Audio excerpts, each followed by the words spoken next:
Fala sério, né, gente? O meu país, Brasil, está vivendo uma censura. Censura que já presenciei décadas atrás na minha vida, quando houve uma intervenção militar no Brasil. Naquela época, a intervenção se deu porque milhares de pessoas, a maioria eram famílias, foram às ruas e permaneceram nas ruas contra o comunismo que queria entrar dentro do Brasil. Já existiam tentativas desde a década de 30 para que o nosso Brasil fosse comunista. E muitas foram as lutas, muitos foram os formatos de tentarem entrar e permanecer e fazer o nosso país comunista. Mas com a força de oração, muita oração, e das famílias unidas, nós conseguimos vencer todos esses períodos, na década de 30, na década de 50 e na década de 60. E após o período da intervenção militar, aquelas mesmas pessoas que tentaram fazer algo acabaram criando outros formatos. Fizeram uma transformação da nossa Carta Magna, a Constituição Federal, e que foi favorecendo cada vez mais, como já vinha acontecendo em outros momentos da história do nosso Brasil, de colocar a força num poder, o judiciário. Hoje o nosso país vive o presidencialismo. E aí muitas pessoas acabam dizendo que tudo é culpa do presidente, tudo é culpa do presidente. Ele não governa sozinho. Ele tem o legislativo, que está lá no Congresso Nacional, e tem o terceiro poder, que é o judiciário. Então, todos têm que administrar harmoniosamente para que o governo aconteça de forma a favorecer a todos os cidadãos, ao país e assim caminhar. Mas o que nós estamos presenciando é algo novo na nossa história, no sentido de uma roupagem totalmente distorcida. O que o povo brasileiro vota no dia que ele sai da sua casa e vai lá colocar o seu voto numa urna, né? Antes era em papel, hoje nós temos urnas eletrônicas. Você vai e aperta os botõezinhos do candidato que você quer e confirma. Tá. Então nós temos desses três poderes, dois que recebem a nossa procuração. Porque o voto é como uma procuração que você assina dando autorização para aquele candidato de realizar ações de acordo com o que está na Constituição Federal e que tem que agradar na convivência, a organização das cidades, estados, da federação, conforme está ali. O que nós estamos vendo e vivendo hoje, quando eu disse, nós estamos numa censura, e isto é ditadura, porque quando você proíbe a expressão, o formato de dizer, de discutir, de chegar num senso comum das coisas, isso sim é uma ditadura. Quando você impõe um lado ficar calado e favorece o outro, isto é ditadura. E nós estamos vivendo isto, mesmo que uma parte da população não consiga enxergar e entender, achando que está valorizando somente o seu lado, tem que ficar atento, porque quando um lado começa a ser calado, em breve todos serão calados. E o mais engraçado, que este presidente que nós temos, antes dele entrar, havia essa parcela da população que dizia que ele era fascista, que ele era ditador, e ele não fez nada disto.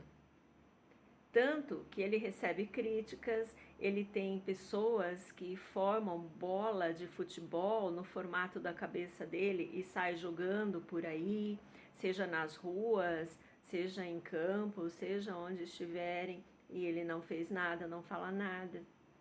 Ele é muito criticado, falam coisas horríveis e ele se mantém.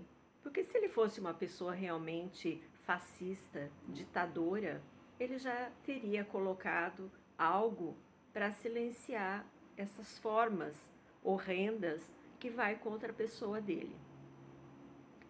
Mas como ele é uma pessoa pacífica, ele é uma pessoa que tem fé, é uma pessoa que ora, uma pessoa que vive família, uma pessoa que tem valores, que respeita a dignidade humana, uma pessoa que valoriza o que o outro vai dizer para que ele possa agir.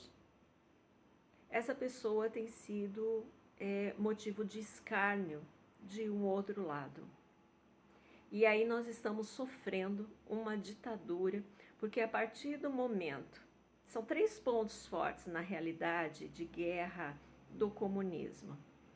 A primeira, você retira as armas da população.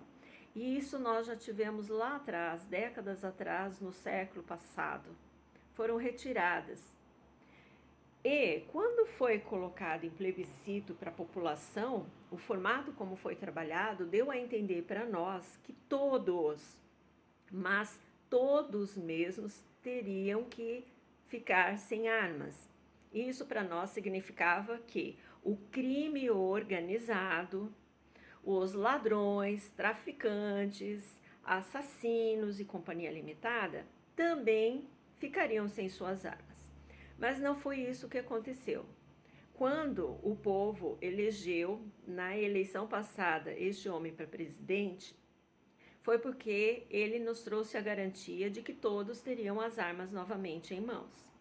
A propaganda feita de que, com a arma, a criança vai, de repente, e atira no coleguinha, ou então os adolescentes que entram nas escolas atirando e tal, Vamos então ver uma verdadeira estatística e proporção, né, gente? Se nós analisarmos esses tipos de crimes, eles são pouquíssimos comparado aos crimes que nós temos diariamente cometidos pelo crime organizado. Diariamente morrem adolescentes e jovens em consequências das drogas, e muitos são mortos sim com uma arma branca ou uma arma de fogo, porque não pagaram, porque não fizeram o que deveria ter feito, conforme a ordem do traficante. Nós temos diariamente um número alto de jovens mortos em consequência disto. Nós temos as barbaridades dos roubos, furtos, assaltos à mão armadas. Então, aquele tempo antigo, né, como nós víamos nos filmes de faroeste ou outros assim, que o ladrão chegava e dizia, mãos aos altos, né, põe a mão lá para o alto, eu estou te roubando, e vinha mascarado, não. Hoje eles não chegam mascarado, eles atiram em você e depois alguém da tua família vai saber que você foi morto por causa de um assalto. É assim que funciona. E nós ficamos, então, algumas décadas sem o direito dessas armas. Estes que falam que o governo atual é fascista por querer voltar com armas, são aqueles mesmos que continuam favorecendo as armas nas mãos do crime organizado, que não estão nem aí. Tanto que a gente ouve, né, de algumas pessoas deste outro lado, alguns elementos, dizerem que não tem problema adolescente com uma arma e roubar um celular, porque isso é um tipo de trabalho que ele está realizando. Meu Deus! Então, é a questão de valorizar o crime. E aí, quando eu falo da censura, a censura não está sendo imposta no nosso país pelo presidente que nós escolhemos em 2018. Ela está sendo imposta pelo terceiro poder, o judiciário, que deveria estar em harmonia com o primeiro, que é o executivo, e o segundo, que é o legislativo. Os três teriam que estar em harmonia. Hoje nós encontramos e temos clareza que muitos dos representantes no Congresso, no segundo poder, no legislativo, na realidade estão coniventes com a situação atual que nós estamos vivendo. Porque o povo já esteve nas ruas, já vindo de alguns anos para cá, várias vezes, com faixas de vários tamanhos, pedindo atitude com relação a algumas situações que não são normais, que não enxergamos como normais. De ver um lado da bandidagem sendo prevalecido, sendo soltos, sendo descondenados, e agora nós estamos proibidos, sofrendo a censura, porque não podemos falar, não podemos escrever, não podemos postar nada que diga que um condenado e que ficou preso e foi condenado em mais de uma instância não é ladrão. É ladrão, sim, porque ele furtou, ele roubou, ele pegou aquilo que não lhe pertencia e que foi o dinheiro nosso de brasileiros, dos nossos impostos, do nosso trabalho. E aí nós estamos sofrendo a censura dada por esse terceiro poder, que tem ministros que não nos representam porque eles não foram eleitos por nós. Não foi colocado o nome deles lá na urna no dia da eleição. Eles não receberam a procuração assinada por cada um de nós, cidadãos brasileiros, para fazerem o que eles estão fazendo. E o pior, mentindo, porque além de soltarem bandidos, e aí são bandidos mesmo, eles têm soltados condenados, dizendo que estão descondenados, mesmo que o crime ainda está lá, porque o crime não foi apagado. Eles estão soltando traficantes, ou seja, a parte da marginalidade está reinando hoje no Brasil. Então eu já deixo essa mensagem, porque quem está em outro país não tem como vir para cá não, para turismo, vai ser muito difícil, porque a bandidagem aumentou. A bandidagem está em alta nas ruas, porque eles estão armados até os dentes e para lá dos dentes. Enquanto nós, o povo, estamos sendo reprimidos. E há uma semana nós estamos com uma censura da imprensa. E qual é a imprensa? Aquela que mantém o equilíbrio da balança. Aquela que tem jornalistas dos dois lados da moeda. Aquela que leva o cidadão a refletir o que está acontecendo e ele poder tomar a sua decisão.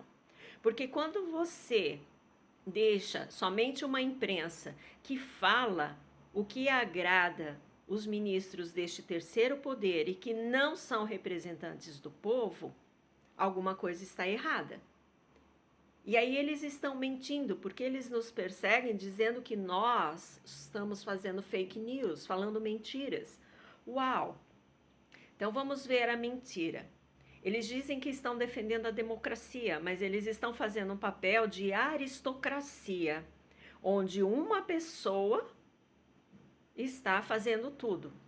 Uma pessoa dentro de um poder, que eu repito, não foi votado pelo povo, então não nos representa, está sendo o presidente, está sendo o legislativo, né, o presidente, ou seja, o executivo, o legislativo e o judiciário ao mesmo tempo. Ao mesmo tempo. Então, quando às vezes vocês aí do outro lado verem alguma postagem de alguém com um dos ministros, né, e que é careca, um desses ministros, e no formato como um faraó, é porque na época dos faraós era esse tipo de aristocracia que existia. O faraó era o deus na terra, então ele era a religião, ele era o governo, em todas as suas instâncias que tivesse, era ele que batia o martelo no final, e também era a justiça, aquele que inocentava ou mandava a morte. Uau! E isto não é um sistema de ditadura? Onde um lado só pode falar, um lado só pode se defender, e o outro lado fica sendo criticado? Gente, vamos abrir bem os olhos e compreender o que nós estamos passando. Será que vamos conseguir realmente chegar no dia 30, no dia da eleição?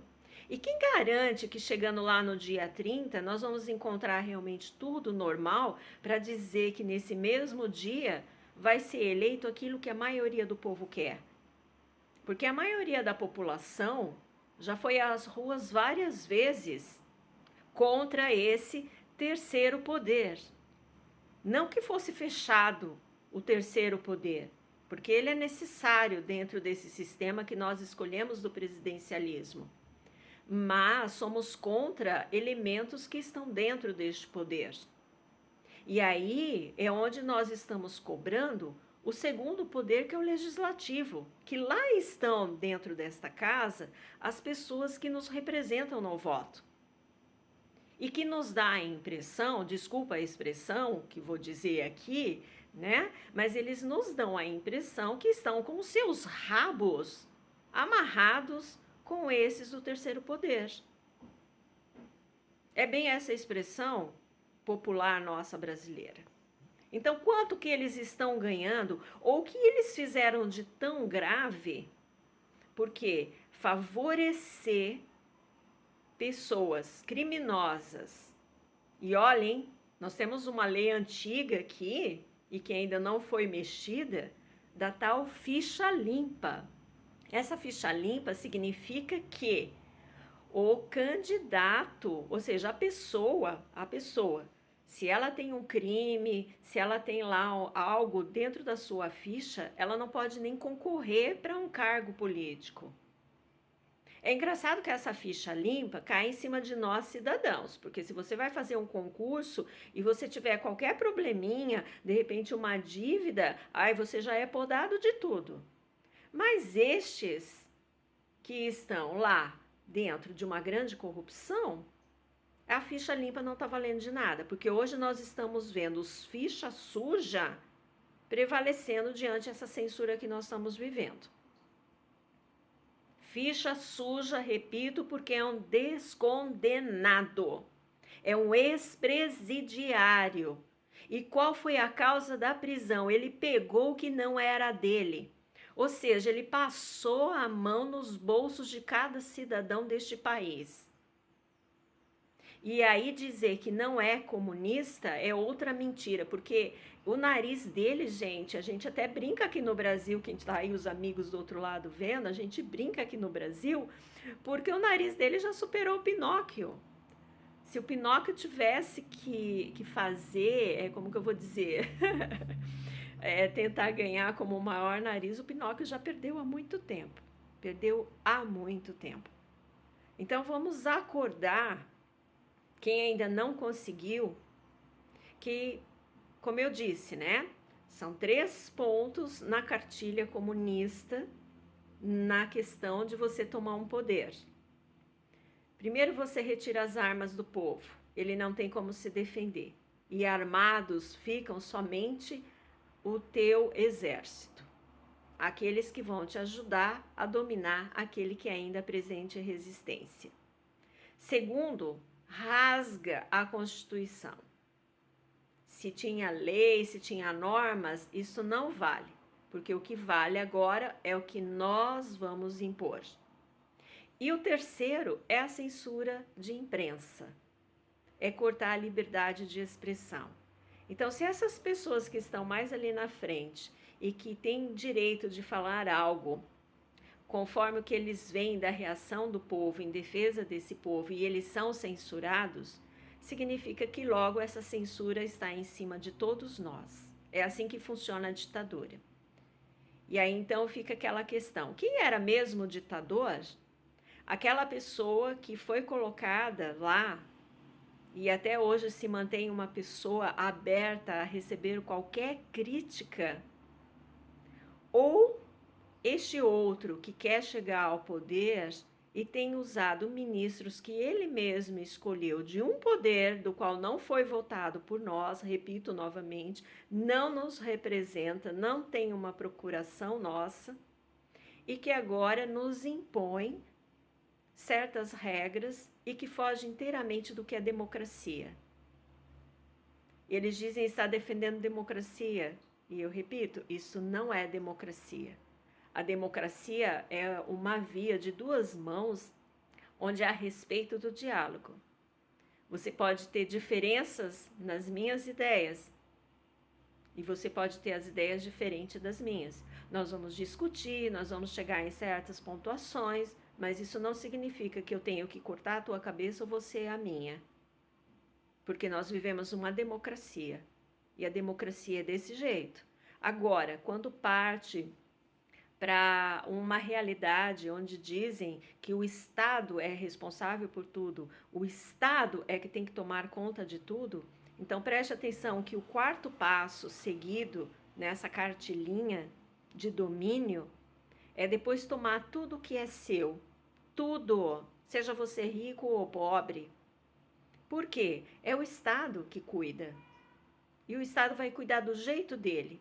Aí você vai ficar mais ou menos igual um animalzinho, que se você fez o que o teu dono pediu para você fazer, pode ser que você ganhe lá uma porçãozinha de ração.